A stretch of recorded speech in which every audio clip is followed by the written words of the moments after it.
Just waiting to see what you do. Flash! Ah! Savior of the universe!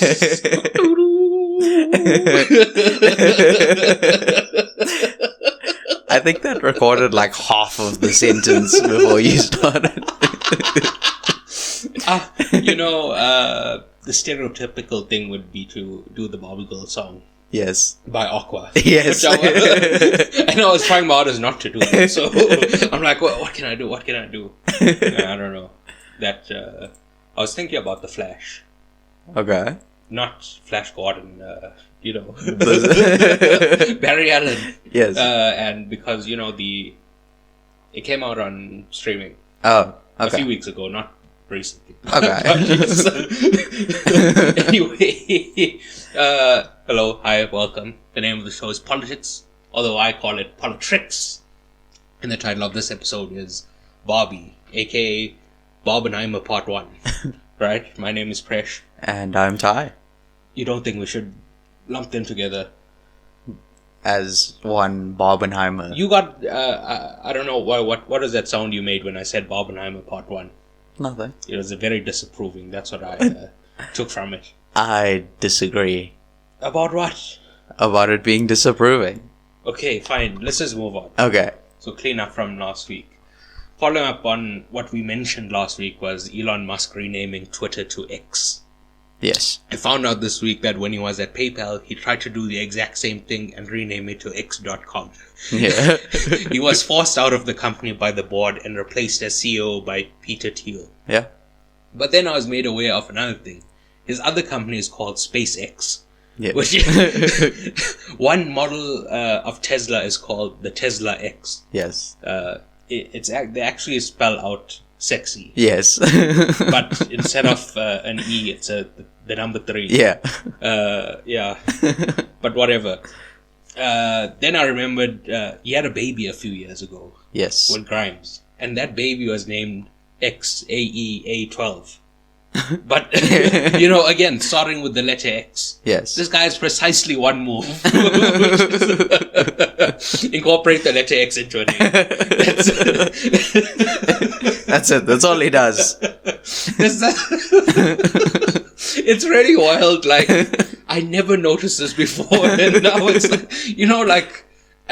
at the end of a twist-ending movie, you look back and everything slides into place. I'm like, what the fuck? He names everything X. This guy's a fucking idiot, bro.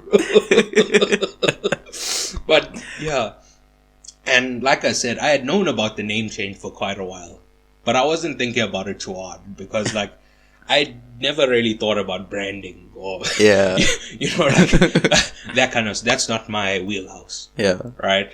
But this week I've just been seeing people speak about, why it's branding. Yeah, why it's such a bad idea to to change the branding, right? Yeah. So they've managed to turn using their service into a verb. Yeah. So on other social media sites, you post something. Yeah. But on Twitter, you tweet something. Yeah. Right? This is similar to, you don't use the search engine to search for something. You Google it. Yeah. Yeah. Similarly, it's taking that insane brand recognition and throwing it in the bin for a generic alphabet, which is not good. Right? Again, I don't know too much about branding, but yeah, it just doesn't, from the outside looking in, it doesn't look good. Yeah. It just seems unnecessary and just kind of stupid. Yeah. Yeah. He just has some weird fascination, not even a fascination, an obsession with the letter X. There's something wrong here. This guy needs to seek therapy. Crazy.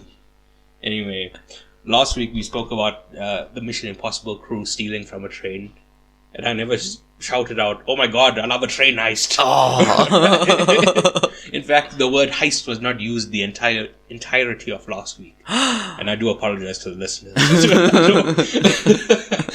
I know this is where the one-stop shop for heist content. But we let them down. We dropped the ball. All right.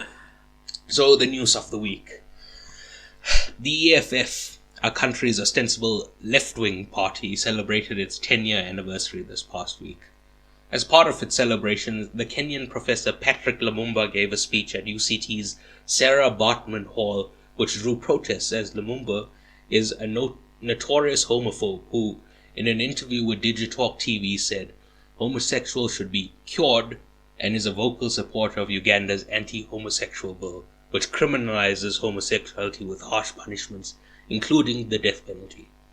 Alright? So not a great guy. Yeah, again, so he's Kenyan, but he speaks about other countries of his. That's the Ugandan bill. I don't want it to, like I'm I'm being uneducated and I'm like, saying he supports the Ugandan bill, but he's not even from Uganda. Like, I understand. Yeah.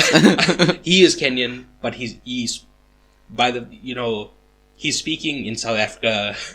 Yes. On behalf of the EFF, right? Yes. He's and he was speaking about something called Pan-Africanism. Okay. Which is about it's similar to like the EU. Yeah. He wants a united Africa. Yeah. Where it's just free travel in between countries. Makes sense. I agree with him on that part, just not the homophobia. Yeah. Thank you for clarifying. Right. So the first thing I want to address is the EFF's role in this. On a moral level, it's gross. Yeah. Again, this is supposed to be our, quote, left-wing, end quote, party. The guiding principle of left-wing politics is equality. Mm-hmm. Championing someone who believes gay people don't have the right to exist is anti-equality. Yeah. Right? But let's take morality out of it. Okay. Let's just talk plain strategy. Any political party in general is trying to get the most votes as possible, right? Yeah. Hosting this homophobe alienates any potential gay voters that you may want to attract. Yeah. As well as, allies of gay people. Yeah. You're giving a clear signal that you don't care about this group of people, that you would host somebody who's so hateful. Yeah. Right? The point of the speech, already said this, that he was promoting Pan-Africanism, right? Right, yeah. And if it's about the idea of Pan-Africanism, then they could have easily got another speaker who's equally qualified to speak about Pan-Africanism, but not homophobic. Yeah. But by platforming this particular hateful individual, they're throwing all current and potential gay supporters under the bus. Yeah. Secondly, UCT's role in this. They should have refused to host this pan. Right? They should have. You see this a lot in America. A right-wing ghoul wants to have a lecture at a university and students protest this and they say, the loony left, they're violating my free speech. Yeah. Right? But what is free speech? Speaking freely. No. Oh. Right? Free speech means you can't face repercussions from the government for saying something. Okay. For your, personal view. Yeah. So, if you say something at work that your boss doesn't like, they can retaliate by firing you.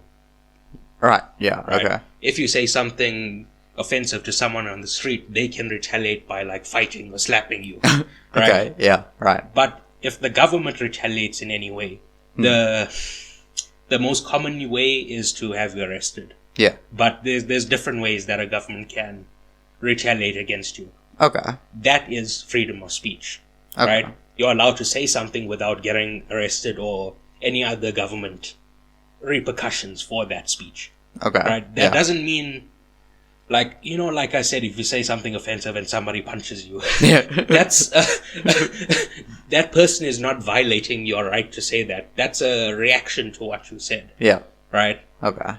UCT, I'm pretty sure, is a private university. I don't know. All right. But whatever the case is, free speech only works in terms of the government. Yeah. Right. We also see this with YouTube and stuff. Yeah. Usually you get demonetized or banned from YouTube, right? Right.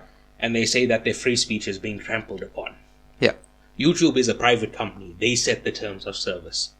Free speech does not mean you're entitled to a platform. In the same way, UCT denying this homophobic platform is not a violation of free speech. Makes sense. Right? Secondly, there are limits to free speech. Yeah. For example, if you put out a video trying to incite violence, you can be arrested. Okay. You know what I said? The police can't arrest you for saying something. Yeah. There's certain instances where they can arrest you, right? So, Yeah. for example, if I said, okay, pick an ethnic group. Indians. Say, if I put out a video saying, hey, Indian people are pedophiles, right? And we should kill them because they're raping children. Yeah.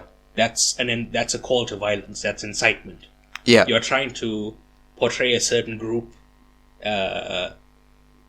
You portray them in a certain way. You're trying to like promote violence against this certain group. Yeah. Right. Right. So there's limits on what free speech you can do. Yeah. So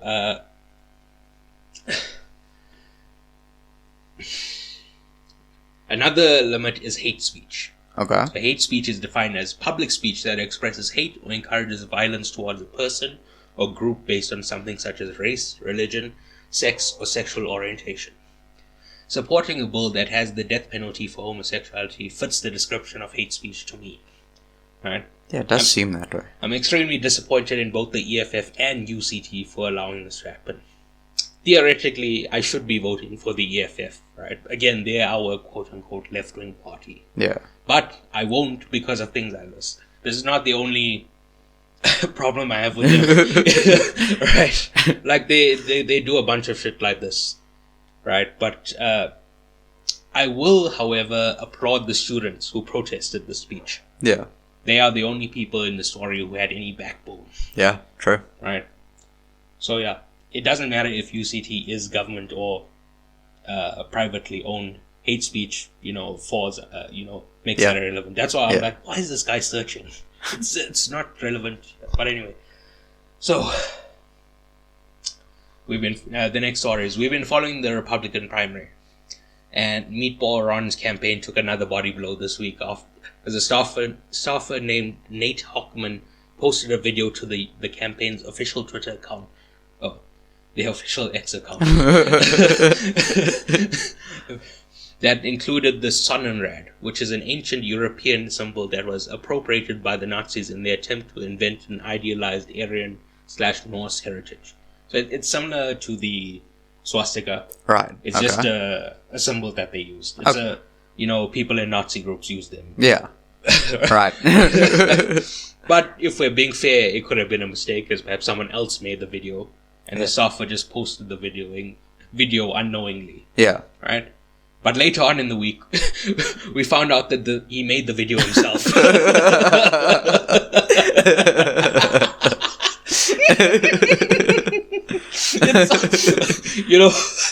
I was willing to give this guy the benefit of the doubt. He just found a video and he posted it, but it's funny, right? So Hockman has now been fired from the campaign staff, but it was part of like a bunch of layoffs that Meatball Ron did. Yeah. So I think they like, because they are cutting staff. Yeah. Because their campaign is slightly falling apart, right? Okay. But they didn't like name that this is why he got fired. Right, yeah. So he was just let go with a bunch of other people.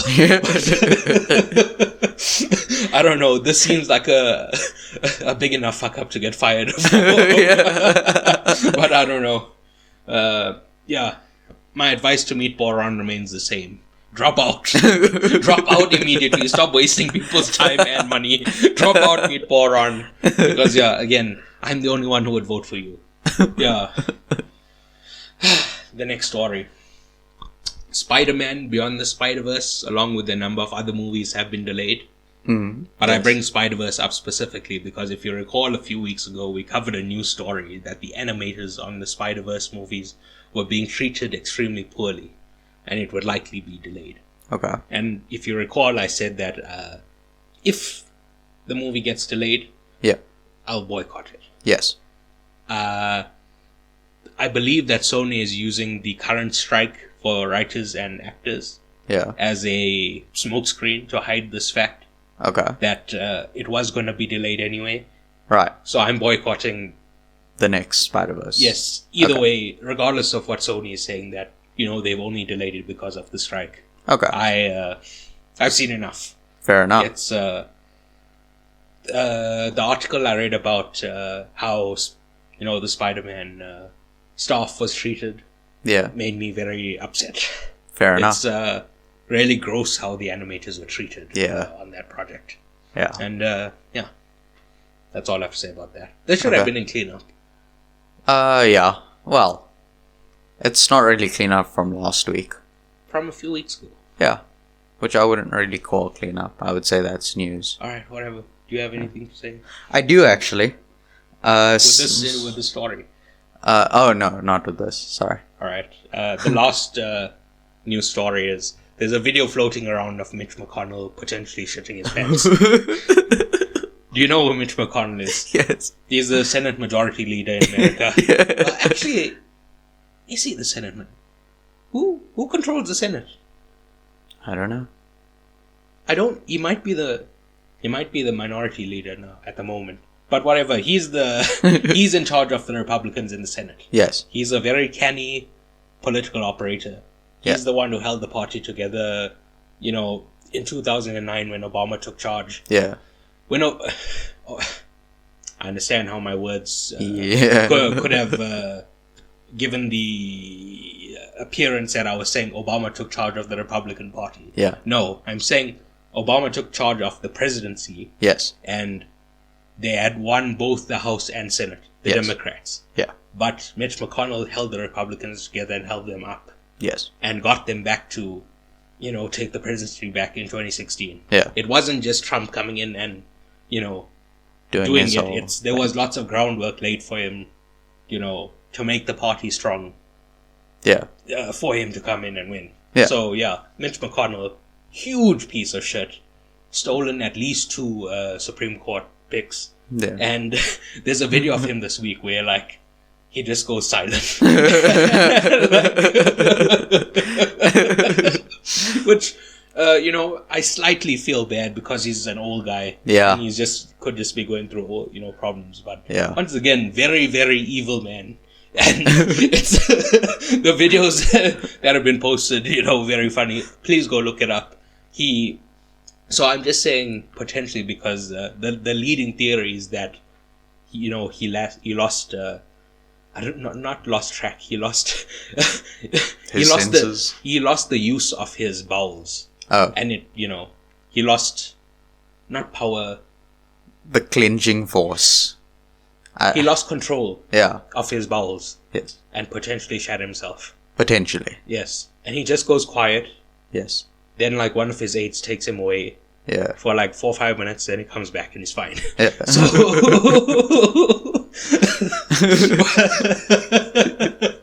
it's one of the funniest fucking videos I've seen this year, bro.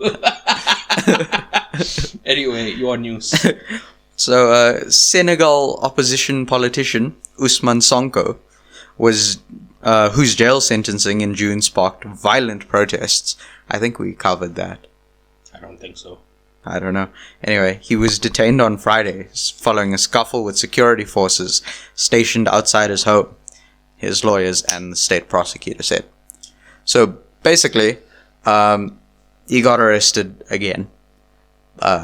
Not in connection with the first detainment. This one is because I believe he snatched someone's phone out of their hand. And, That's rude. yeah. And Is it worth going to jail for? I don't know. I'm not talking about him, is it worth it for him? I'm saying the Senegalese justice system is somebody snatching a phone worth them going to jail. But that seems a bit harsh. But, yeah. Yeah.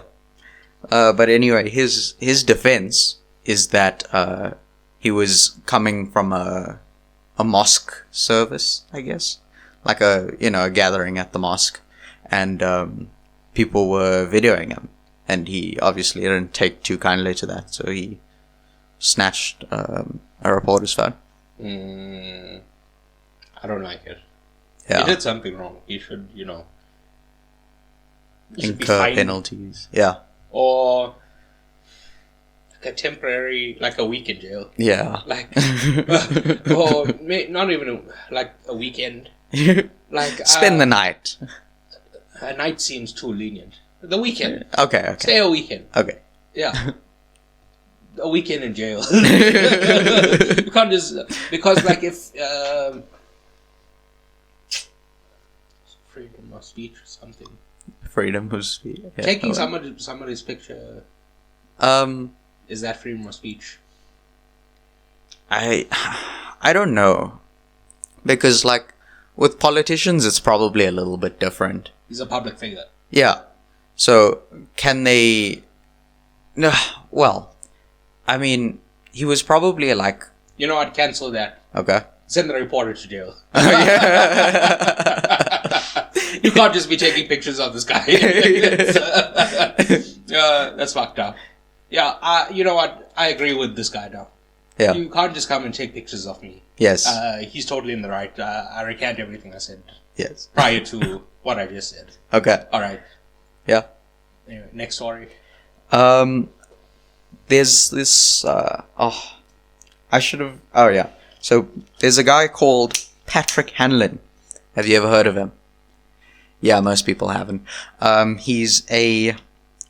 He programs haptic suits, which are like feel suits, basically. Like you put them on and then they like vibrate, pretty much, right? And wait. Like you just moved on past that. Why would you do that? why? Okay, yeah. I'm getting to that. Okay. He's programmed a suit that's designed to enable deaf people to basically hear, in inverted commas, the musical Rhythms. I guess, yeah. It like the Vibrations. events, yeah, the vibrations. Like, so like if let's say they go watch an orchestra, right? He's programmed a suit that will then Convert that to something they understand. yeah, basically.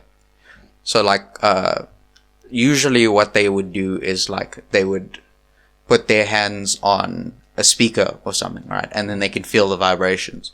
Or they'd hold a balloon and they've got the vibrations in their fingertips, right? But this is more like a full body experience for them. And, That's pretty dope. yeah. I hope it becomes more widely used. You know, obviously this is still quite early in the...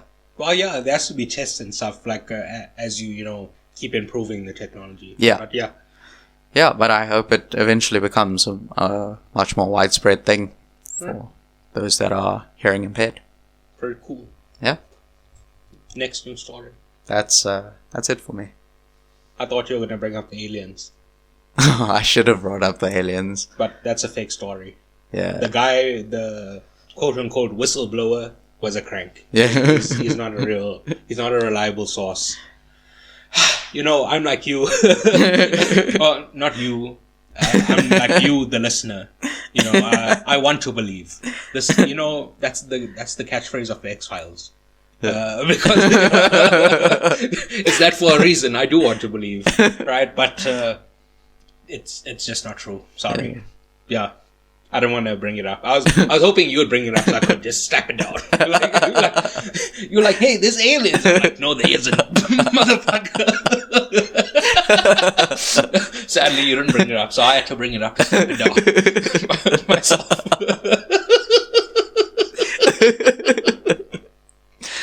Anyway, the context for this movie, right?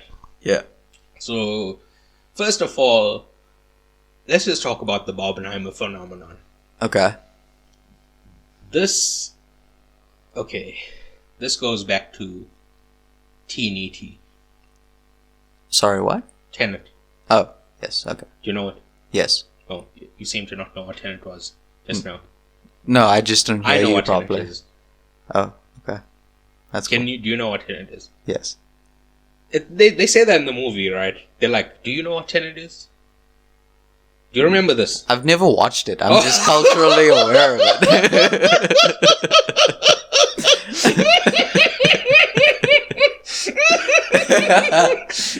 Yeah, of course you don't know what it is. You've never seen it. It's on my to-watch list. Jesus Christ. It came out years ago. I know. 3 years ago. Alright. But you'll watch anime. Yeah. You'll watch bloody... what else you do? Gaming. Wait till we get to my recommendations. Alright. Anyway. So, do you remember the debacle about the day and date releases? Yes. Okay, so our pod wasn't at the time, but I'm saying we've spoken about this before. Yes, we have.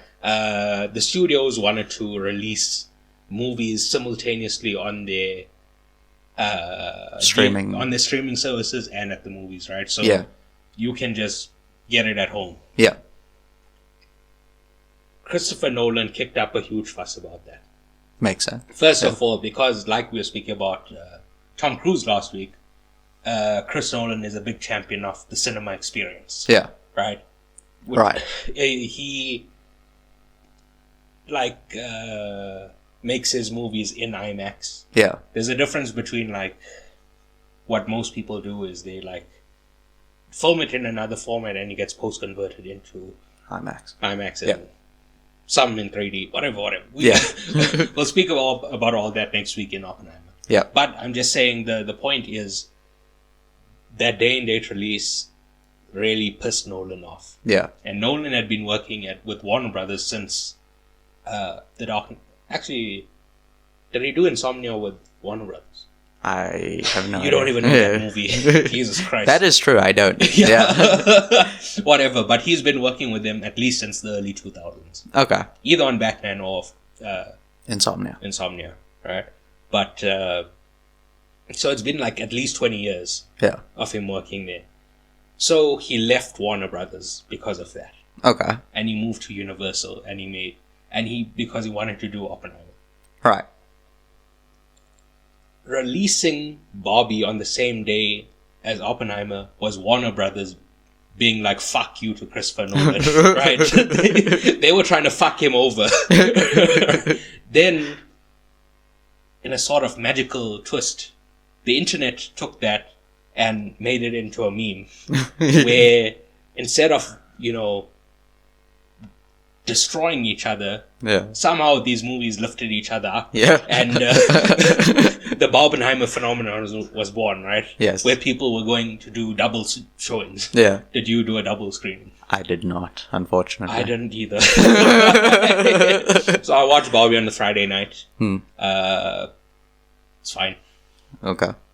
Then I watched Oppenheimer at the IMAX at Eastgate, which we spoke about last week. About the Mission Impossible, I also watched that IMAX there. Yeah. Same theater, but way more full. Yeah. Every seat was full. Oh, nice. It was crazy. There are people in the front row that Yes. have to look vertically. It was mad. But anyway, we'll speak about Oppenheimer next week. Yeah. The point being that the movies are back. Yeah. I don't know of a time where a double header was sold like this. Yeah. People don't really do double headers at all anymore. No. Whereas this used to be the norm. Really? Way long ago. Yeah. Before my time. I'm talking about the 50s. Oh, before both our times. You don't know my life. You don't know where I've been. It's very presumptuous of you to say. Speak for yourself, please. I think you're, getting too ahead of yourself. Don't include me in your nonsense. But yes, we spoke about the concept of B movies. Yes. You'd have a main movie that comes out, and then you'd have a B movie that played off in the evenings. Yeah. So you'd go to the 7 o'clock movie with, your kids and stuff, the main movie. Yeah. And then from 10 o'clock till midnight is the B movie, which is more adult, more, Not to be confused with the B movie. The Jerry Seinfeld. Yeah. Animated movie about a bee. Yes. So yes, people used to do double headers all the time. Right. Yes, just due to, the way that they were screened. Yeah, but because they started moving into malls and stuff. Yeah. Where you'd have multiple screens. They didn't need to do that anymore. It wasn't just two movies. Like you go to watch one and then the one after. Yeah. But you can choose. Yeah. You know. So kind of how we know it today. Yeah. And yeah, but this is that's what I'm saying. It's fairly unique. I don't remember the last time we've had hype for a movie like this. I want to say the last Avengers movie. Yeah. In 2019. I think so, yeah. Either 2018 or 19. But I think it was 19. It was 18 and 19, the first one, you know. Oh, yeah. Okay, yeah. Right? So, yeah. 4 years since we...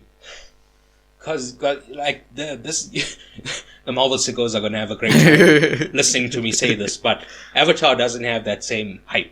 No, it doesn't. Because it's just usually, like, adults who go to the movies, they go home. Yeah. Right? It's, like, a lot more teens were talking about this. People on the internet. Yeah. That's what I'm trying to get at. Yeah. Adults aren't posting Avatar memes. Right? They're just enjoying it and the theatrical experience like, you know, how adults do. Yeah. But anyway. So yes, I haven't felt this hype in quite a while. So I enjoyed it quite a lot, right? Yeah. I saw a lot of kids. Yeah.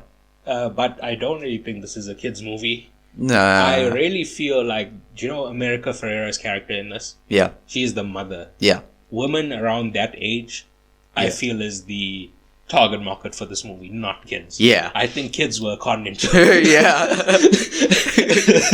I saw this article this week that it was like, the Barbie movie is a feminism movie. We were conned. Which, like, okay. If you didn't realize this was going to be a feminism movie, you're an idiot. Yeah. Nobody conned you. You're just incredibly dumb. Yeah. But kids, I think they were conned. Yeah. Right? Because it's not a kid. Or parents who thought they would take their kids to this movie. Yeah. Were conned. Yeah. Let's say that. Yeah. I don't want to imply that kids were conned, because that implies that kids are stupid, and listeners, potentially wouldn't like me saying that their kids are stupid. That is true. I think they'd prefer me to say that they were stupid. Yeah. Yeah. Yeah. Definitely. So, I'm going to start with Greta Gerwig. Okay. She's the director of this movie. Yes, she is. Started writing, and then much later she started acting. Right. Right. In the mid to late 2000s. Yeah. That's when she started writing. Yeah. Okay. Okay. Acting came way later. Yeah. Right? And was a key figure in the mumblecore movement. Okay. So what is mumblecore? Mumbling? Mumblecore films tend to revolve around characters in their 20s and early 30s who are usually single, white, and fairly aimless in both their professional and personal lives. Plots are often concerned with difficulties in romantic relationships, exacerbated by the character's inability to articulate their own desires. Right. Right. Okay. Yeah. So I've watched a few of these movies, and I really find them to be vapid nonsense. Fair enough. Right. Have you ever seen Frances Ha? No. That was my first... Mumblecore movie. No. My first encounter with Greta Gerwig. Oh, right. Okay. She's the star of that movie. Oh. She's also the writer. She co-wrote that movie with Noah Baumbach. Huh. Who's the writer of this movie. Damn. And her husband. Right? Okay. So, they're not a writing team because they do work on movies, like away from each other. Yeah. But, they work together frequently. Right, yeah. And Frances Ha, I believe, I don't know the history of it, but I believe that's the beginning of their relationship. Okay. And I found that movie to be just horrible. Like, again, vapid nonsense. It's like people who aren't interesting at all, but they think that they're interesting. Yeah. You ever come across somebody like that? Yeah. Who just has an overinflated view of themselves. Yeah. But why are you looking at me like that? Listeners, you look directly at me. I've been looking at you this whole time. He's trying to imply that it's me. When did I say that? All right, you got me, asshole. Good joke. Good joke. Everyone's laughing. All right. But, yes, I just don't like these kinds of movies. Fair enough. But then a few years later, she comes out with Lady Bird. Yeah. Have you seen that? No. Of course not. But I didn't realize this was the same person. You know, the person that acted in that movie is the director of this movie. I've later come to realize that. It'd be funny if I didn't even realize now. I'm like, yeah, this what does it all mean? But yes, I watched Lady Bird. I really enjoyed Lady Bird. 2 years later, she puts out Little Woman. Yes. Which I haven't seen. Okay. My problem is I love big women. So I saw the title of this movie and thought to myself, that can't be for me. But yeah, I've never seen it, so I can't comment on it. Yeah. But they had competing movies out at around the same time. Okay. Marriage Story, which is directed by Noah Baumbach. Right. And Little Woman, directed by Greta Gerwig. Greta Gerwig. They both came out, I think, within like a month of each other. Huh. Do you remember this? No. Okay. But it was in December of 2019. Okay. It's like, so this is the thing. Certain movies come out at certain times. Yeah. Yes. Thank you for that wonderful explanation. What I'm trying to say is movies that are trying to win Oscars come out in December. Yeah. Because voting starts...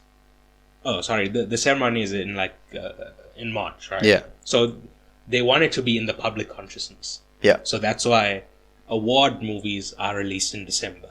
Yeah. And then a lot of kids' movies are released in June, July. Yeah. Because that's when the school holidays are. Yeah. So again, certain movies are released at certain times. Now it makes more sense. But yeah. So both those movies were Oscar plays. Right. And Little Woman was apparently critically enjoyed. Okay. So, and it was nominated for... Actually, I think she wasn't nominated for director. Okay. But it was nominated for a bunch of other awards.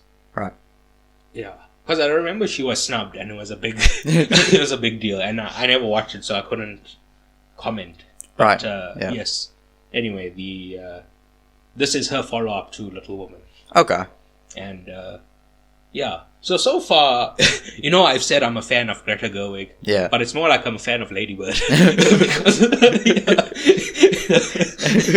Really, I've either not seen or don't like everything else I've come across from her. Yes. Right? Yeah. Now, I didn't include context for Barbie. Okay. Partly because I think everyone knows Barbie. Yeah. That's one. And two, the opening of the movie does all that for me. Yeah. They explain it pretty well. So the first scene of the movie is an homage to 2001: A Space Odyssey. Oh. Okay. Yeah. So you obviously don't know that. No. But in the beginning of... so the plot of 2001: A Space Odyssey is these giant monoliths appear throughout history. Yeah. So these apes, they come across the monolith. And they just kind of stare at it, and I don't know how, but that inspires them to start using bones as tools and weapons. Okay.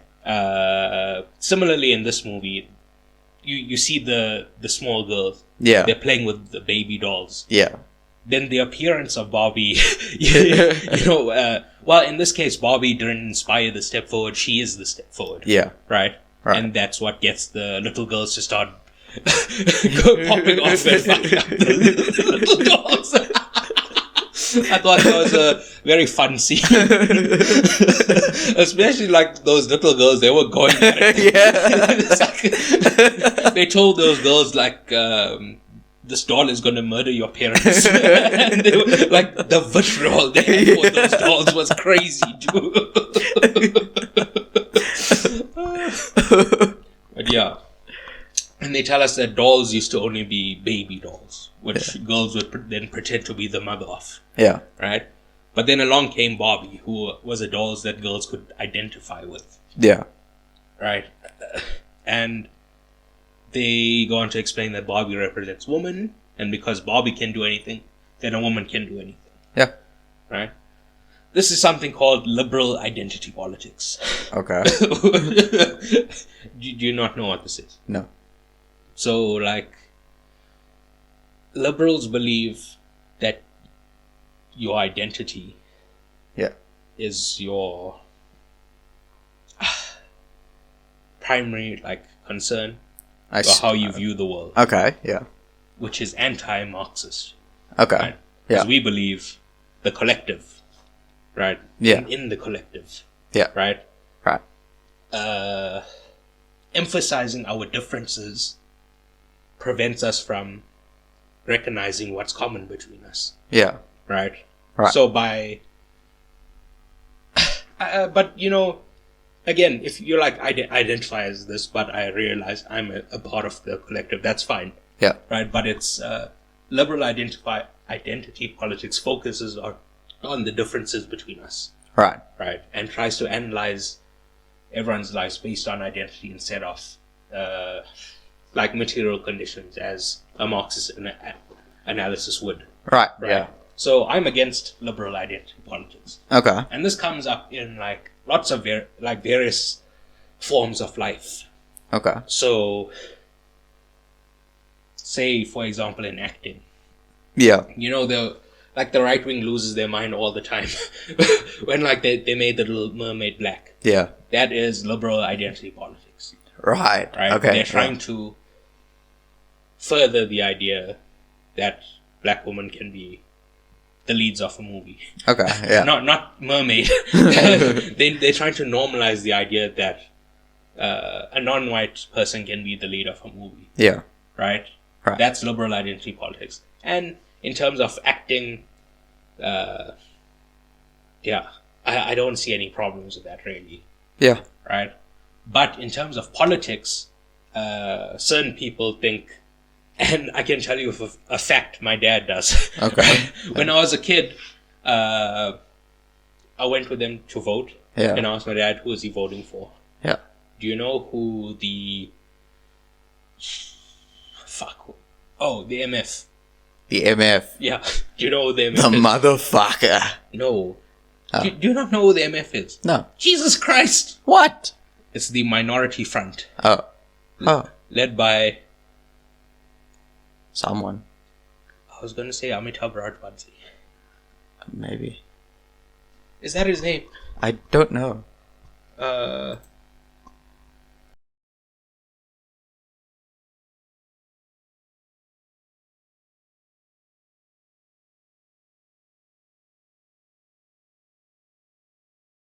Yeah, his name is Amitabh Rajbansi. Okay. Right? And the Minority Front is an Indian party. Oh. And they advocate for Indian issues. Okay. So, I was in line one day and I just asked my dad, who are you voting for? He told me and I'm like, why? And he's like, oh, they're Indian. And I'm Indian, so I'm voting for Indians. Right? Yeah. Well, But, kind of makes sense. no, it's liberal identity politics. Yeah. Right? Whereas, you even see it like this. I was playing Sudoku. Okay. Right? And I got an ad for the DA. Yeah. With have you seen this video? I don't know. It's about race quotas. No, I have not. So they want to have a march to protest race quotas. Okay, yeah. Right? Yeah. And in principle, I agree. Yeah. There shouldn't be a certain race promoted over other races. Yeah. But this is working within the framework that there need to be quotas. Yes. Right? This is... how can I say this? Going on with the idea that there's only a limited amount of jobs. Yeah.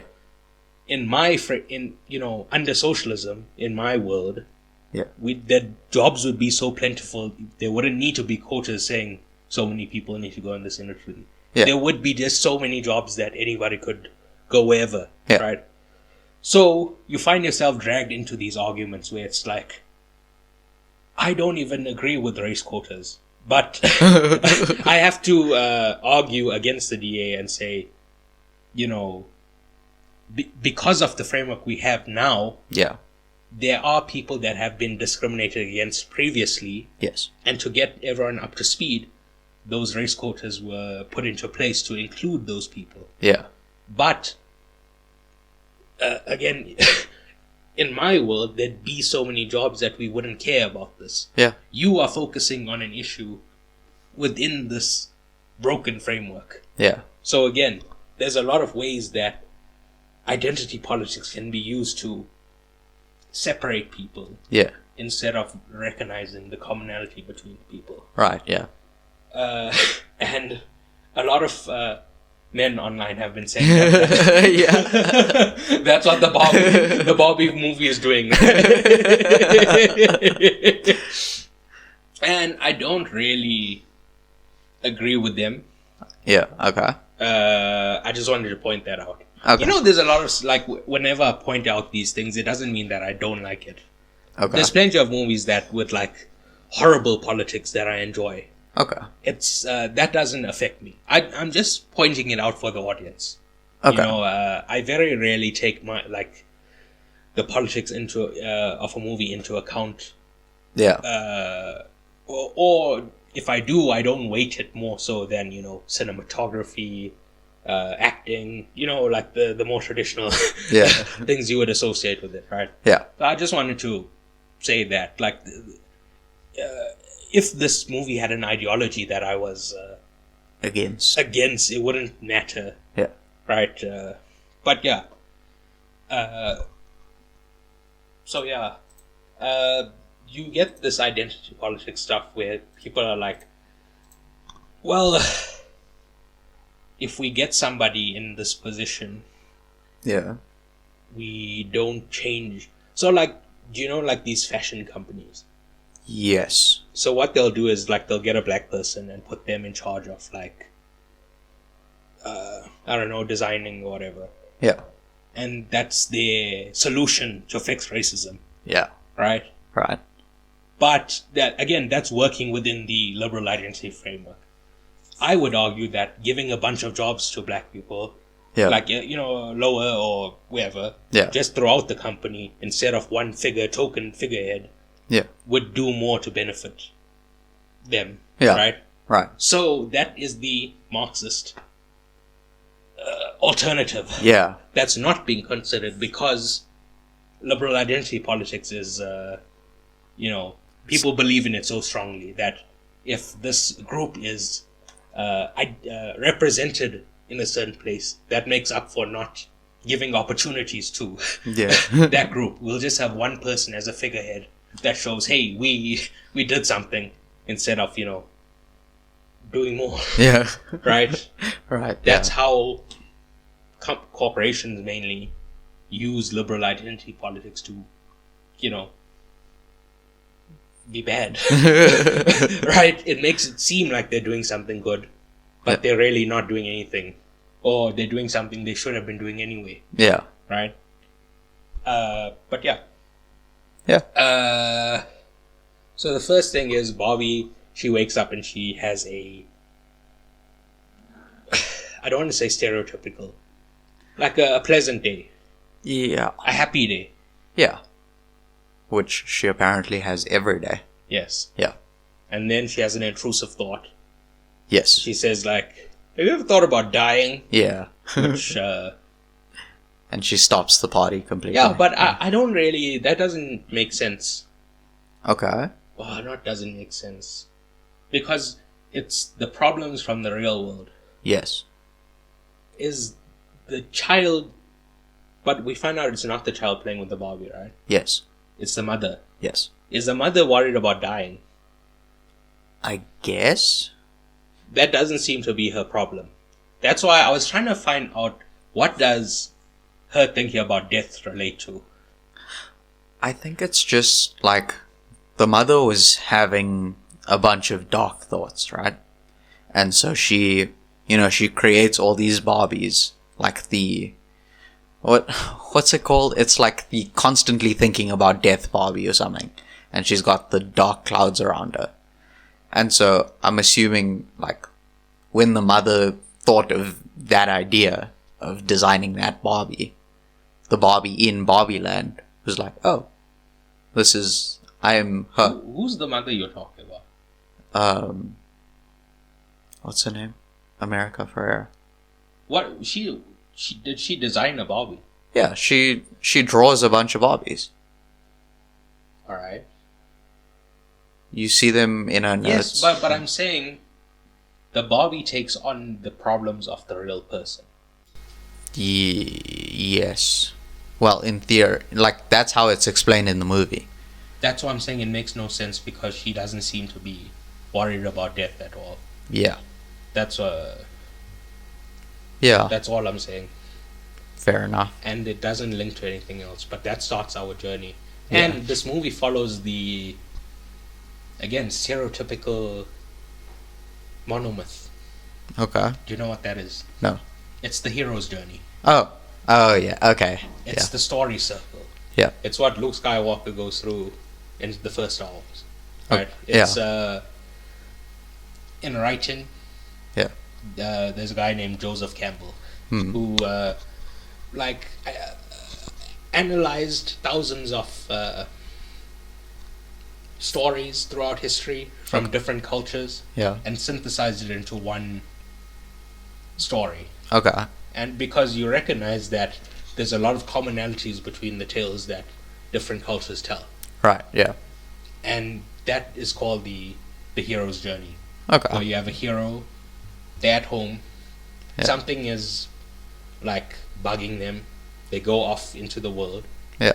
they go through challenges in the world, they come back a changed person. Yeah.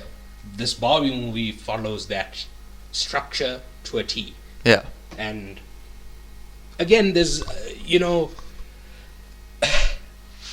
things being reused is not a bad thing. Yeah. There's a reason they're reused, because they are effective, because they work. Yeah. And I agree with it.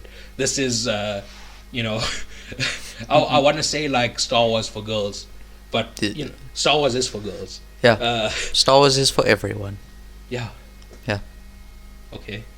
Anyway, but yeah. So the next day she has a bad day. Basically, yeah. And there's a lot of like,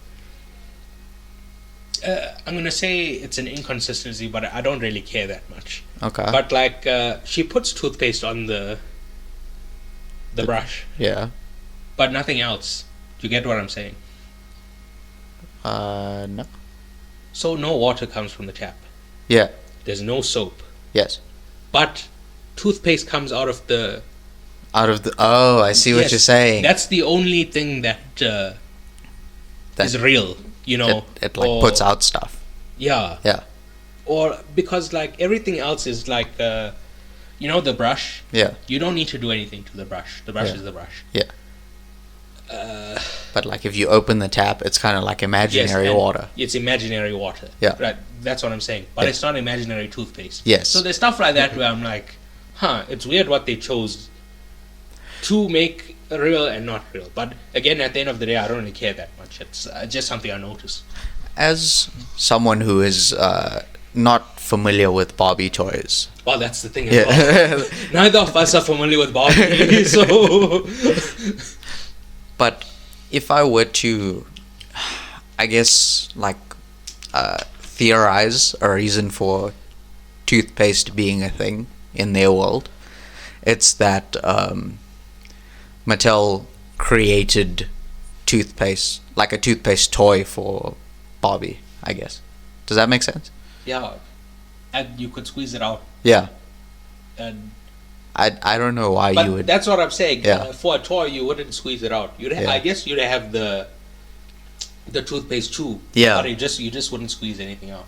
Yeah. But anyway, it's not a complaint. It's just something I noticed. That's all. Just a little bit weird, right? Yeah. And then she goes to meet what's her name? Weird Barbie. Yeah. What's her name? She was from Saturday Night Live. I know her name is Kate McKinnon, but I'm saying in the movie. Oh, isn't she just Weird Barbie? Weird Barbie. What did I say? Weird Barbie. Oh, alright. But she goes to meet Weird Barbie, which... I love Weird Barbie. Yes, that's my favorite character. Weird Barbie. They always try to, like... what's the word? Like they say something hugely offensive and they look over at you and they're like, oh, no offense. Like those really, it reminded me, in Guardians of Galaxy, Yeah. Mantis, when she sees like, I don't know, like this weird fucked up goat or something. Yeah. She's like, ah! And she's like, oh, I'm screaming at something behind you. You look fine, don't worry.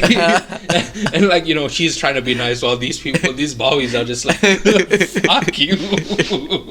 Just, huge body blows to her self-confidence, bro. But whatever. Also, Right. I love the gag of like, they're like, someone says, they call her Weird Barbie behind her back and to her face.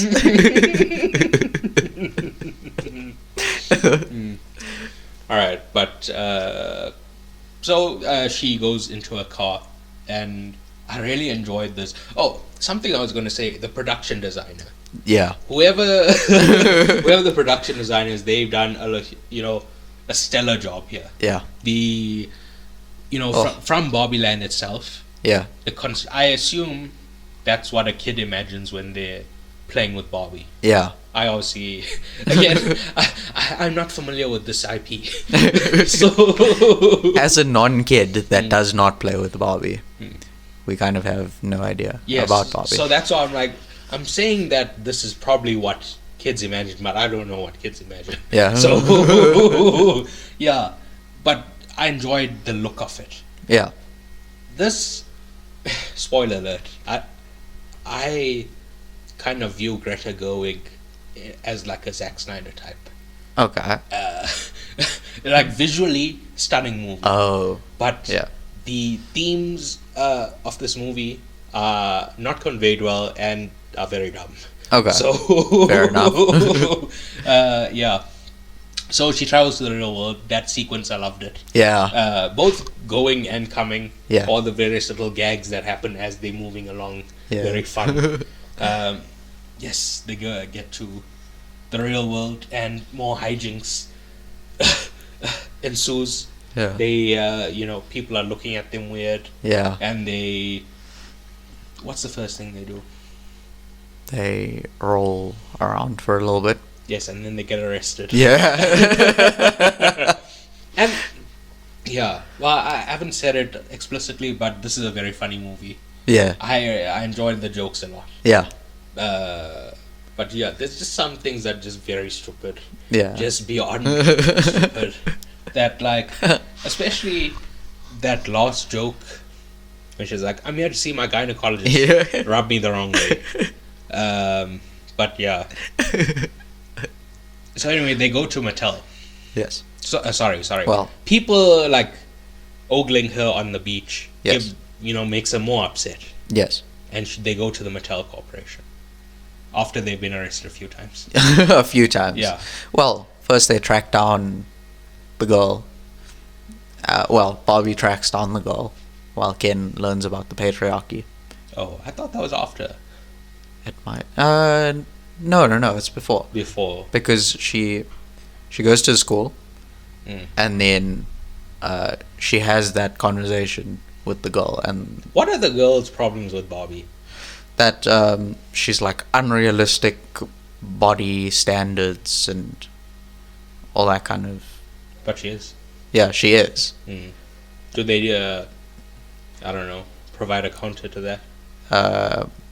Yeah, there's a little thing where Helen Mirren says, a note to the producers of this movie. I know that, but I'm saying, do they combat the idea That she is unrealistic in a way. yeah. Kind of. No, I'm saying like the kids don't identify with Barbie Yes. because of those things. Yes. Do they find a reason as to why the kids should, or Not really. They just kind of move on to more identifiable things. that's what I'm saying. Yeah. They It's don't ever answer that question. Not that I can recall. All no. right. Yeah. Anyway, another weird thing is the so sorry. We move on to the CEO. Yeah. Those guys That's the worst part of this movie. Oh, The Mattel CEO and the board. okay. Because they seem to be like an evil corporation. Yes. But they also seem to be genuinely concerned about the welfare of teenage girls. Yes. So Pick a side. I don't understand what the movie is trying to say with these people. And it's not like I don't want you to think like, oh, I'm seeing a corporation being portrayed non-negatively. Yeah. So that's making me angry. No, I'm a bit confused as to what the point of those characters were. What are they representing? Because if it's a satire and it's making fun of real world events, Yeah. then that doesn't really make any sense Oh, that's right there. as a critique. Yeah. Why does it not make sense? Because corporations are ruthless and they only do it to make money. They don't really care about the well-being of young girls. In fact, they're the ones who created this, self-esteem issues. Yeah. That's why I'm saying their portrayal doesn't satirize or, skewer anything. It's just Although I feel like they, you know how, so like at the beginning they're kind of like, they don't really care. They are like an evil corporation. And then at some point throughout the movie, Will Ferrell decides that what was their plan? their plan was to put her in a box and ship her back to Barbie Land. Is that the extent of their plan? I believe so, yes. Are these the villains? I think so, yeah. Yeah. So this is the thing. If you could have been like, alright, these are bumbling idiots. They don't understand Barbie or something like that. Yeah. You could have done like Something else. something else. A second idea. Insert another example here. But yeah, I really felt that entire subplot was just a waste. It didn't add anything to the movie. It just felt like they needed a link to America Ferrera Yeah. being the secretary, Yeah. and I guess it's commenting that there's men, they're all on the boardroom and she's the secretary. Yeah. But that's really it. That doesn't. It doesn't. There's other ways they could have showed that. Yeah. That whole portion of the movie, I think, was just a waste of time. It kind of feels like they needed a villain, but they didn't want to make them. Well, there really isn't a villain in the movie. Yeah, but I guess Ken is the villain. Well, yeah, he kind of. I guess the corporation's like a fake out villain, and then while Ken learns about the whole patriarchy thing, and then. But he didn't learn it from them. He learned it from like society. Yes. Like he was out in the streets. He Yeah. didn't go to the corporation and learn the patriarchy from the corporation, did he? No, but that's why they're the fake out villain. So, like, originally we were meant to think, Okay. oh, it's the evil corporation. In that case, it's still a waste. Yes, it is. There's nothing. Yeah. Anyway, they also meet Gloria, Yes, who's the. the mom. No, sorry, not Gloria. Who am I looking for? She's played by the lady from Cheers. The lady from Cheers. Well, you don't know Cheers. You never No. seen Cheers. No. Not Rhea Seehorn. Rhea Perlman. Rhea Perlman. I know that much, I promise. She's the creator of Barbie. Oh, yeah. Remember, she's like in a Ruth. Ruth. Yeah. Yeah. But so is she a ghost? Yes. I believe so, yeah. Ruth Handler. Yeah. Okay. At the end of the movie, she appears as a ghost. Yes. But earlier, at the In the offices. yes, When Barbie she seemed runs real. into her. She's She did. Yes. Yeah, that was very weird to me. Yeah. I mean, she'd be very old. I'm Yeah. assuming it's set in, like, present times. Yes. So yeah, she would be like No, insane. well, I'm not talking about the real Ruth. I'm just talking about in the context of the movie. Yeah, And I guess by virtue of the fact that she appears as a ghost later, I think you're supposed to just assume that she was a ghost earlier yeah, as well. But sorry, when Barbie first arrives, right? yeah, She sits at a bus stop. She looks at this old lady, yes. and she's like, "You look so familiar." Something like that. She says, "You look beautiful." "You look beautiful." Yeah. It's just like one of those things where it's like, appreciate your imperfections for what they are. Oh. Yeah, it's just like a touching moment. I thought that was gonna come back, like that was her like original, the first person who played with her when she was made. Maybe. That's what I thought that was gonna be like, because she looked like she recognized her, like. Yeah.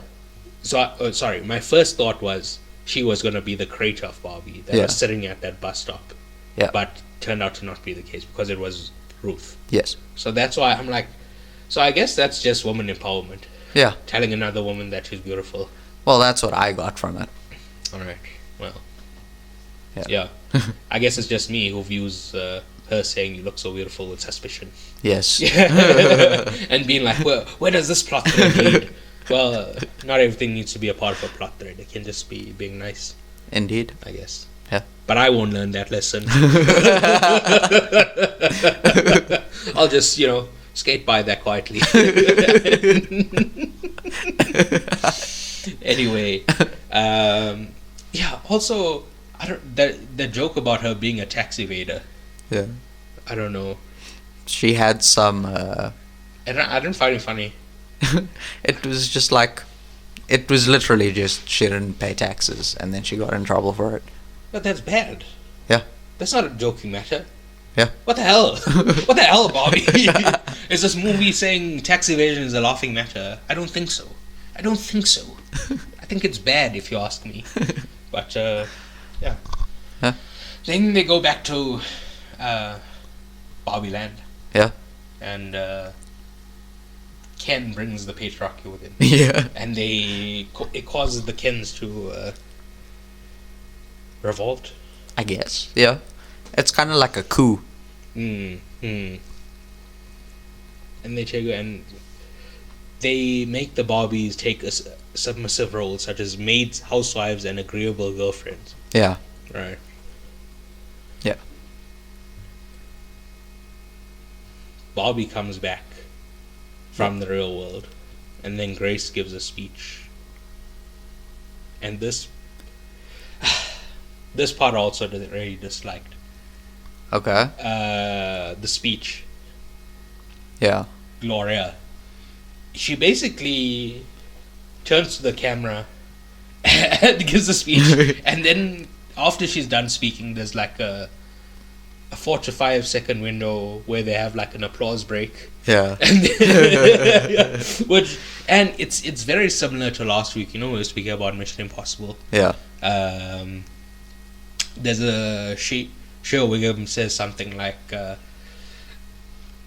he's a shape-shifting, mind-reading something. It's similarly in a previous Mission Impossible, Alec Baldwin says he's the personification of death or something. No, the personification of chaos. That one. Right. It seems like you're really aggrandizing a character that hasn't earned that. I guess. But yes, anyway, that was just my presentation of that speech. What Gloria actually said, I believe is just gibberish. Okay. Which people are, women are going to get upset. Yeah. I guess, but again, I don't care. I'm just analyzing the movie. Okay. Her whole thing is about unfair expectations. Yeah. That there's a double standard between what's expected of men and what's expected of women. Yes. Right? Yeah. And her answer, or her thing at the end of this, is that everyone should, I guess, lower the expectations. Not lower, just like be more lenient. I guess, yeah. But, okay, can I compare this in contrast to another movie? Sure. That dealt with something similar? It's called Across the Spider-Verse. Ever heard of it? No, I can't say I have. What's that about? Well, then I can't do this now. You don't know that movie. I need to go back to the drawing board and rewrite this whole analogy because you really fucked things up here for me. Okay, yes, Across the Spider-Verse. Oh, so you do know. Yeah. All right. Anyway, in that movie, Miles has the problem that he's a Spider-Man. Yes. And there's certain expectations of a Spider-Man. Yes. Of what they need to do. Yeah. And Miles rejects that and says, I'm just going to do me. Yeah. Right? In this movie, Gloria's answer to unfair expectations is to say society needs to change their expectations, which I think is a much worse way to deal with it. Yeah. You can't influence what other people, how they perceive things, right? Yeah. You can only control how you react to it. Yeah. So I believe that Miles's reaction is far healthier and far better than what this movie is proposing, that society as a whole changes its expectations. You can't, again, I'm just repeating myself, but you can't you can't force society to change the way they view things. You can only change how you react. Yeah. So again, this whole speech that she gave, I was listening, shaking my head, thinking, this is so fucking dumb. Yeah. This is you're setting this movie up for I was going to say failure, because it's such an easily debunked idea you're trying to present. Yeah. But anyway, yes. I think the idea is more like speaking to society. So like, even though her whole idea is that society should change and whatever, right? I think the idea behind it is that a bunch of people flock to cinemas to see this. And so she's basically speaking to the whole of society. Well, obviously not the whole of it, but like, I would say a fair majority of society when she says, change your expectations. I don't know if that makes sense. Can I just go back to something you said? Yeah. Obviously not all of them. You can't expect every person you meet on the street to have seen the Barbie movie. That is true. So that's why I go back to what I was saying. You can't expect people to change how they perceive things. You can only change how you react. Fair enough. So yeah, this movie is fucking dumb. And so this is the thing. Is this a dumb fun movie, or is it a deep takedown of the patriarchy? Yeah. Choose one. Yeah. Because if it is a dumb funny movie, then who cares if this is a dumb speech to give, because it's just a dumb funny movie. Yeah. But if it is this potent takedown of the patriarchy, then and I criticize it, you can't be upset about it. Yeah. Right? Yeah. So just choose one. Yeah. Right. So but somehow the speech like reinvigorates Barbie. Yeah. And she gets essentially getting the crew back together. Yeah. She gets Weird Barbie, Ellen, and the other dolls, which we never spoke about Ellen. Alan, what a legend. Well, people are like theorizing that he represents like trans people, or like non-binary, or like effeminate men, or I see. Yeah, that does make sense. But I really don't think he represents anything, because it's never dealt with. Yeah, I mean, the original Alan doll was just Ken's friend. Yeah. That was it. No, yeah, but I'm saying in the movie, if he were a representation of something, yes, they would do something with that plot line. Yeah. But he just appears. That's not a you're not doing anything with it. That's nothing. He just appears. Yeah. Which, that's fine. But I thought that this was a deep takedown of patriarchy, and things represented stuff, whatever. Things represented stuff. But anyway, they get the gang together and they take down the patriarchy. Use their womanly tricks Took on the, our protagonist, the poor Kens. Took on them into fighting each other. and they sneak into, I guess it's their Congress. Yeah. Because, it is a Congress, right? It's, yeah. I'm assuming it's like the, what's it called? It's like their parliament, kind of. That's what I'm saying. Yeah. It's either you have a parliament or a Congress. Yeah. So which one is it? Well, because I'm South African, I would say parliament, but it's most likely Congress. Because they're American, right? Yes. Yeah. But anyway.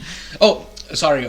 Why I was saying Ellen represents everyone. Yeah. Is because there's different types of Barbies, right? Yes. There's different colors.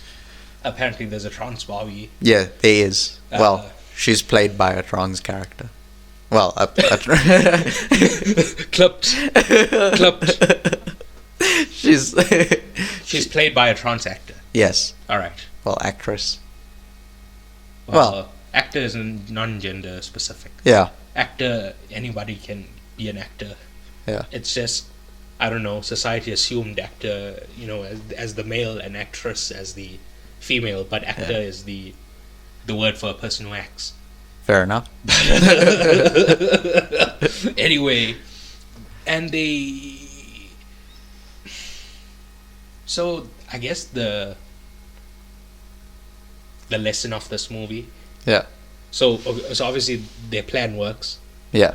And obviously. Okay, let me just. So look. The restored Barbies then manipulate the Kens to fight amongst themselves and be distracted from altering the constitution to enshrine male superiority. While the Barbies regain their positions of power, in the process they also realize the error of their previous societal system and decide to make some changes in Barbieland, including better treatment for the Kens and all outcast dolls. Yes. Again, this has challenged nothing. This idea. So, the Barbie world is an inversion of ours.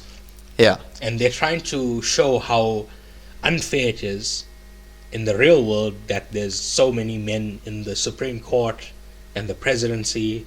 Yes. And the, in all positions of powers. We saw in the corporate place, the entire board was men. Yeah. Whereas in Barbie world, it's the inverse of that, where all women are in charge. Yeah. And you, as an idiot man, are supposed to sit there and go, "Oh my God, that's so unfair." There's ladies in charge everywhere, and then they can turn back and say, "Well, in the real world, men are in charge everywhere. So you see how how this, like flips." Yeah. But at the end of the movie, the Barbies are still in charge. Yes. And they say they'll have as much power as... the Kens will have as much power as women do in the real world, or something like that. Maybe someday the Kens can have as much power as women do in the real world. But again, it's not dismantling the system. It has the previous system. It's just being nicer to the Kens. Yeah. Do you see what I'm saying? Yeah. A true deconstruction, at the end of this, everyone would have equal rights. Yeah. That's what feminism is about. That everybody has equality. Yeah. This is still upholding, woman supremacy. Right? What if, in a future generation, those Barbies decide not to be nice to the Kens anymore? Yeah. They're still upholding the system that, that was shown to be wrong in this movie. Yeah. Because at the end of this movie, they, like I said, they realize the error of their previous societal system and decide to make some changes in Barbieland. Yeah. Right? Right. But what I'm saying is they don't realize the actual problem with their previous system because they've recreated it now. Yes. Except by treating the Kens better instead. They haven't actually... They haven't really done anything. That's my whole point. Yes. They've done nothing. Yes. Thoughts? Honestly, taking it as the fact that they haven't really done anything makes me think that this is kind of more satirical, and then people have just decided to take a much deeper meaning from it. What do you mean? So, like, you know how we were saying, is this a silly, funny movie or a more serious kind of, like, you know, serious thing, right? I was being facetious. You can do both. Oh, okay, cool. All right. But Good chat. yes, you can have something silly but be making serious points. Yeah. I'm saying that people who want to critique me Yes. for trying to find meaning in this movie Yes. also view it as a serious movie, Yeah. right? Right. So you can't say don't criticize it because it's not a serious movie, Yeah. and then on the other hand claim to enjoy it as a serious movie. Yeah. That's what I was saying. Right. But obviously the people in mind made it with both in mind. Yes. Yeah. Okay, cool. Yeah. Yeah. Are we done? I'm not done, but are we done with this section? I mean. Yeah, with this point, yeah. Yes. Then we get to the point of this movie, because there's lots of points, Yeah. but this is the main point.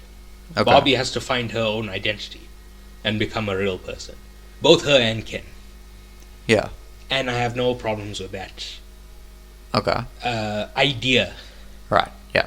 The manner they chose to convey this idea Yeah. was to give them genitals, right? Yeah. So if you recall earlier in the movie, they They say we we have no genitals. have no genitals, right? Yeah. And at the end of the movie, the point for them is to become real people. Yes. And the way to show that they've become real people is she has a vagina, Yes. which can be viewed as transphobic, right? Yes. I see that. Pre-op trans women are still women. Yes. People are going to get upset at me for saying this, but a woman can have a penis, Yeah. right? Yeah. So I understand they were trying to make a fun joke at the end, Yeah. but I can also view how somebody would view this as transphobic. Now, obviously, I don't know any trans people in my regular life, so I can't ask anybody, but I assume, pre-op trans women would be offended by this. Yeah. The implication that having a vagina makes you a real woman. Yeah. But, yeah, it's very funny to me that the right wing have labeled this a woke movie when that's the final scene of the movie. I assume they would love that. That last bit. Yeah. Anything else? I didn't like that they changed her name. True. So, you know how when she goes, she says her name is Barbara Handler, which in theory makes sense because she met Ruth. Ruth's surname is Handler. Ruth created her, so Barbara Handler. Yeah. Right. But the original Barbie was Barbara Millicent Roberts. So, is that canonically changed now? I guess people would just be confused. Yeah. It makes more sense that she would name herself after her creator. Yes, it would. That's what I'm saying. In terms of the movie, Makes sense. yeah. Okay. You're just like a lore nerd who's like, oh, they didn't put in the original name. Yeah. It's like, in the Mario movie. Yes. The old Mario movie, fantastic movie. But it doesn't include all the Easter eggs and whatnot, Yeah. perfectly. Yes. This new movie, rubbish, but has all the Easter eggs. Yeah. You just love Easter eggs. That is true. Alright. Easter is my favorite time of year. I'll just buy Is a it? bunch of Easter eggs and Easter? just chomp down. Easter? No, not really. Then why did you say it? Because we're talking about Easter eggs. Misinformation and lying on the podcast. I don't like it, sir. Take it back. I've never told a lie on this pod. Never. Never. Okay. Yeah. Anyway. Are we done with the movie? Do you have anything else to say? No. So I just also wanted to talk about acting. Okay. Everyone was fine. Except Ryan Gosling. Ryan Gosling. He was fantastic. Something I should have mentioned going into this movie is Ryan Gosling is my favorite actor. Oh. Did not know this. No, I mention it a lot. Oh. But yeah. He, he's never bad in a movie, first of all. That is But true. every movie he wants to be in, he's excellent in. Yeah. And my favorite movie of the last decade. Yes. So not this decade, the previous decade. Yeah. The 2010s. Yeah. Blade Runner 2049. He's the lead, right? Yeah. I just love him a lot. Sorry if this offends. Ooh, offended, liberal. How many people don't like Ryan Gosling? I don't know. Well, there's one thing I don't like. Yeah. He was on Saturday Night Live, Yeah. and he did a skit making fun of Avatar.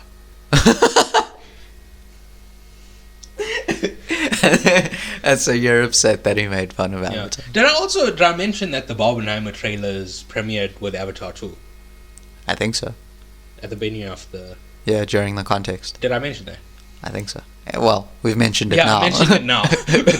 When Avatar 2 came out, that's the day the Oppenheimer and Barbie trailers were released. Right. Yeah. But he made fun of Avatar. Yes. So maybe. Do you know the papyrus font? Yes. So, in the first Avatar movie, they have the papyrus font. Yeah. And the sketch on SNL is making fun of them for using the papyrus font. I see. But listen, if Big Jim says use the papyrus, we're using the fucking papyrus over here, Ryan. Shut your mouth. Alright.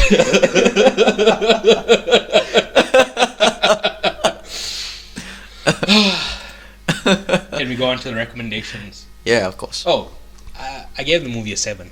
I gave it an 8. Yeah, so that's I'm bouncing in between 7 and 8. Okay. But yeah. like, the stupidity of some things is just dragging me towards the 7. But Yeah. then I remember like certain things were so funny. So I'm like, I'm getting dragged towards the 8. So, up and down. Yeah. Yeah. So recommendations. Do you have anything? I do actually, yes. Hmm. So, well, like 2 weeks ago. In like maybe March or so, like in one of the very first podcast episodes, I mentioned I was watching Record of Ragnarok, which is an anime thing about gods and humans fighting to the death to figure out if gods will, if humans still deserve to live as a species. And season 2 came out 2 weeks ago. So I didn't see that. yeah. Well, I didn't see it. I mean, I saw the news that a new season had come out. Yeah. I mean, I'm like about just over halfway through, and currently it's pretty good. The only kind of gripe I have with it is that it does get a little bit repetitive, because it's like God and human fight, God brings out something cool, human brings out something to counter it, and they just kind of keep power creeping each other until eventually someone wins. Well, that's anime. Yeah, that is anime. Sorry, let me not say that. That's Dragon Ball Z. Yeah. Which is... Yeah. Yeah, but anyway, carry on. Yeah. So that's, I mean, so far, so good. I'm enjoying it. How many episodes are there? I think per it's, season? I think it's like 16 or something. Alright, it's fine. You don't need to check. Okay, cool. Great. And yeah, well, that's that for Record of Ragnarok. And then I've also been watching Bruise Brothers. That like Bruise beer, like Hebrews beer. Alright. And Hebrews beer, so they're Jewish. no, man. Yes, I understand. Yeah. So that's also kind of, I think it's classified as like a sitcom about a guy who runs a brewery A Jewish man who runs a brewery. He could be Jewish. I don't know. All right, Hebrews beer. Oh no, he's not Jewish because. He ate pork, and you saw his dick.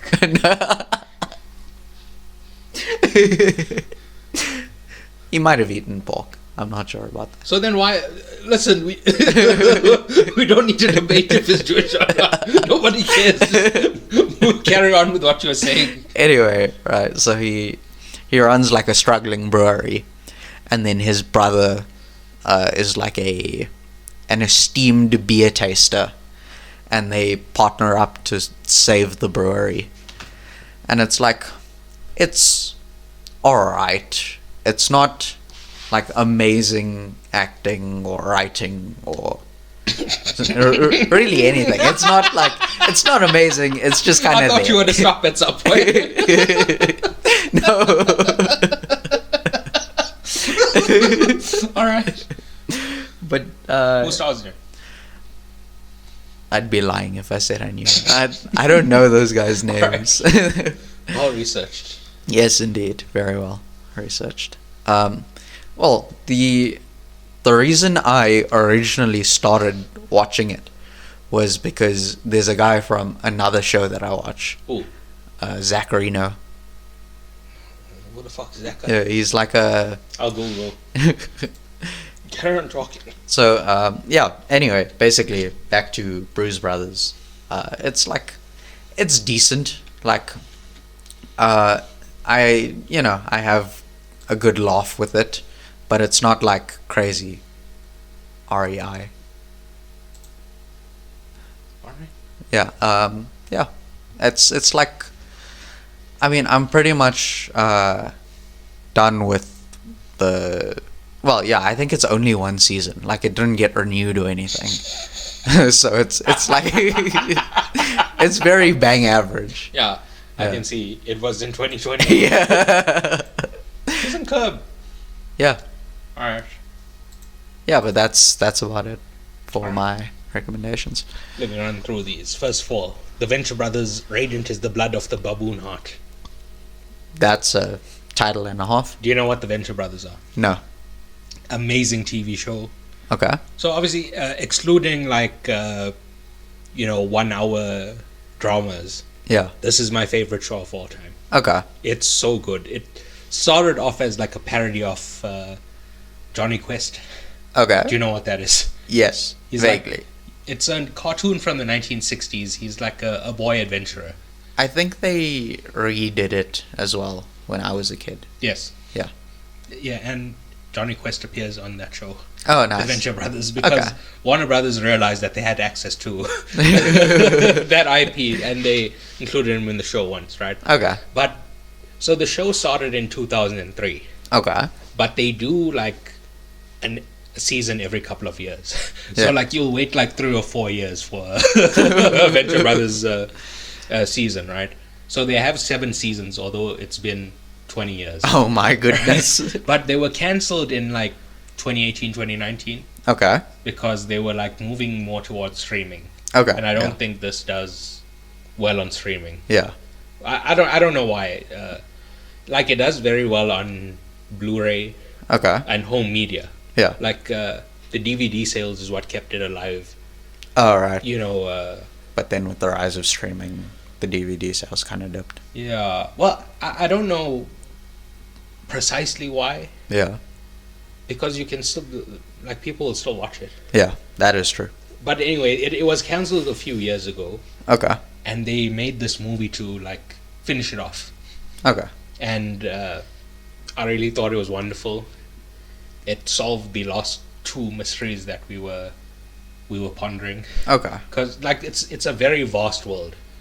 Okay. It's so, like... Everything's a parody of something. Oh, nice. Right? Okay. So, like, there's like a Black Widow stand-in. Oh. There's G.I. Joe versus, like, who's G.I. Joe's villains? Cobra. Yeah. The Cobra crew. There's a parody of Hunter F. Thompson. Okay. It's just so cool, dude. Yeah. Look, the last two things we wanted to know is the main character, the Venture Brothers' dad, Yeah. Jonas Venture. Yeah. Sorry, not Jonas, Rusty. Okay. So he was the boy adventurer, Right. grown up, Okay. Yeah. right? Right. So the show follows his two kids, but he's not the main character, but He's there. yeah. Yeah. Because just now I said he was the main character. Yes. He's one of the main characters. Right. Him and his arch nemesis, the monarch. Okay. The monarch butterfly is his. Like you have like Batman is inspired by bats. You have Right. well, Yeah. Spider-Man wasn't inspired. He was literally, but Yeah. Like other people who choose their. They their choose to be. Yeah. Okay. Yeah. But I think he was raised by monarch butterflies. I can't remember now. It's How does that work? I just know he was raised by. He may have been raised by wolves and whatever. He took inspiration from butterflies. Look, Yes. we always thought they were related in some way, like they were brothers or something. Right. And it's revealed what their relation is. Oh. Okay. And then we also wanted to know who the boy's mother was. Yeah. And we find out that out as well. Oh. Very bizarre. Okay. All right. It seems like the woman presented in there seems to be like a Carol Baskin type. Do you know what that is? I've heard the name. Tiger King. Oh, right. Okay. Yeah. Yeah. She's the lady who potentially killed her first husband. Yeah.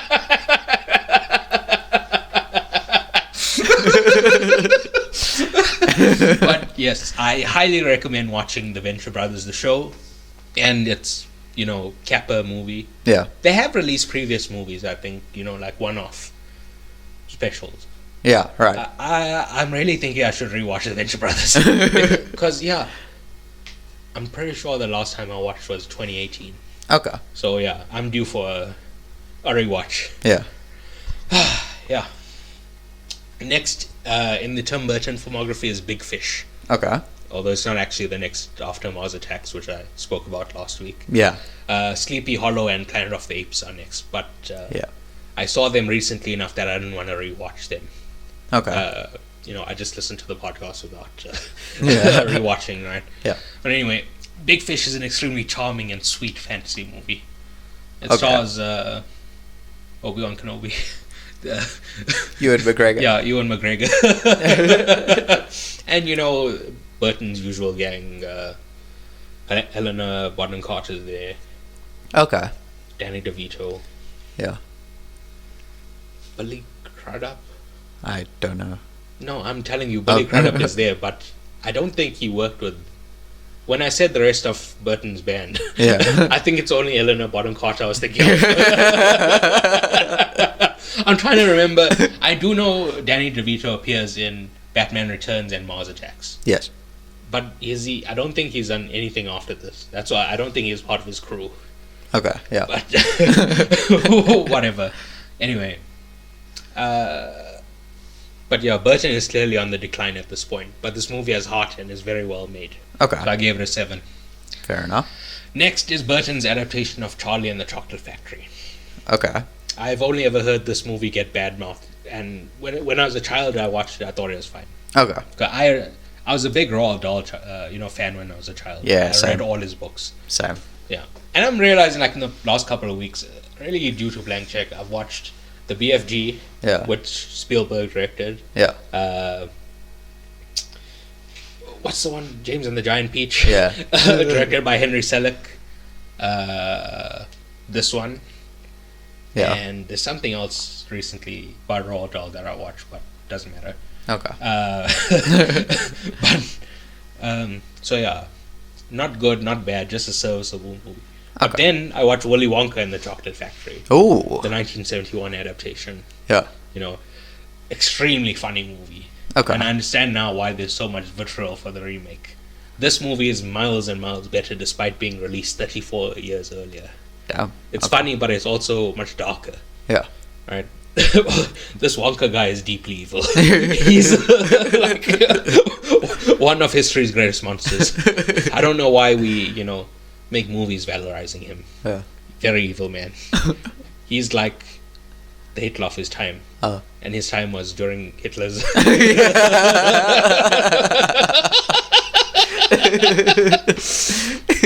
He's the Hitler of World War II.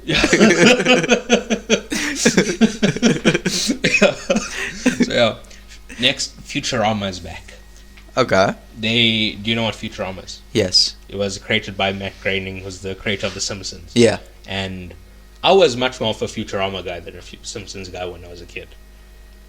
But then Same. again, like people say the later seasons of Simpsons were bad. Yeah. So, potentially I'm just comparing the good Futurama with the bad Simpsons. Yeah. So, I was thinking about doing a Simpsons rewatch, but there's there's hundreds and hundreds of episodes. It would take me a few days. Yeah. Right, but yeah, it's very mid, this episode of Futurama. Yeah. I was and because it was cancelled once in the early 2000s. Yeah. And they did like a finale. I remember. And then they brought it back. Yeah. And it went for another few years, and they did another finale. Yeah. And now they brought it back again. Right. So they pump faked us twice with the, cancellations. yeah, finales. Yeah. So I'm actually kind of emotionally checked out of Futurama, Okay. but I guess I'm just gonna carry on watching. Fair enough. The Secret Invasion ended this week, Yeah. and it was remarkably awful. Okay. A few weeks ago, I spoke about it positively, right? Yes. Because it's a mystery. Yeah. When you're setting things up, it's like, oh, what's gonna happen? You're building the suspense. Yes. Yeah. But now that I know the answer, I'm like, this is fucking rubbish. Throw it in the bin. Right. The final episode is the lowest rated Marvel property on Rotten Tomatoes at the moment. That's crazy. The last time I checked, it was 13%. Jeez. Right. It's Jeez. that show is awful. Okay. I know this is the recommendation section. This is an anti-recommendation. Do not watch it. Right. Okay. Yeah. Next, I watched Detroiters, Okay. which is Tim Robinson's old show. Okay. Do you know what that is? No. So a few weeks ago, I spoke about I Think You Should Leave. All right. Yeah. So I Think You Should Leave is the funniest show on TV. Yes. This was his previous show. It's still extremely funny, but it's not as funny. Okay. It's or surreal. Okay. Yeah. Because it's more serialized content. I Right. Think Yeah. You Should Leave is a bunch of sketches. Yeah. Where it's like a new cast, new Everything. yeah. Yeah. But yeah, I still really enjoy Detroiters, like a 9 out of 10. Okay. So good. So good. Okay. And then finally, do you know what Invincible is? No. It's a TV show. Well, it was a comic, Okay. and they made a TV show. It's on Amazon. Oh. Okay.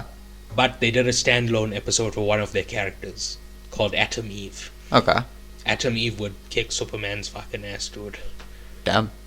Well, not because she's strong, but she is very strong. Yeah. Just she has matter manipulation. Oh. She can change anything into another thing. Yeah. So she can just take anything and turn it into kryptonite. Yeah. Then That's and it. there. She's, she has like she's the, what's it called?